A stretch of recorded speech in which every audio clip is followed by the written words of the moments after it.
Ranveer Singh, Akshay Khanna, Arjun Rampal, R Madhavan, Sanjay Dutt, Sara Arjun ಪ್ರಮುಖ ಪಾತ್ರಗಳಲ್ಲಿ ನಟಿಸಿರುವ ಧುರಂಧರ್ ಬಾಲಿವುಡ್‌ನಲ್ಲಿ block buster ಚಿತ್ರವಾಗಿದೆ. ಇಲ್ಲಿಯವರೆಗೆ ಈ ಚಿತ್ರವು ಭಾರತದಲ್ಲಿ 350 ಕೋಟಿಗೂ ಹೆಚ್ಚು ಮತ್ತು ವಿಶ್ವದಾದ್ಯಂತ 500 ಕೋಟಿಗೂ ಹೆಚ್ಚು ಗಳಿಸಿದೆ.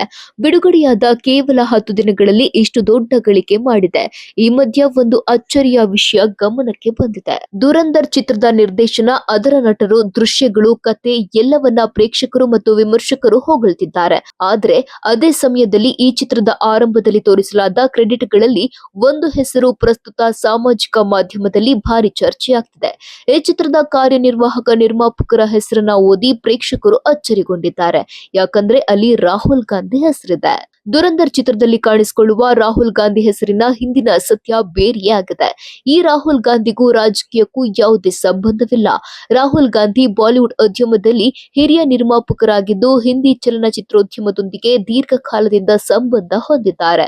ಅವರು ಈ ಹಿಂದೆ Rustom, Mumbai diaries, rocket boys, Farzi, the family man, lucky Bhaskar ನಂತಹ ಯಶಸ್ವಿ ಚಲನಚಿತ್ರಗಳು ಮತ್ತು ವೆಬ್ ಸರಣಿಗಳನ್ನು ನಿರ್ಮಿಸಿದ್ದಾರೆ.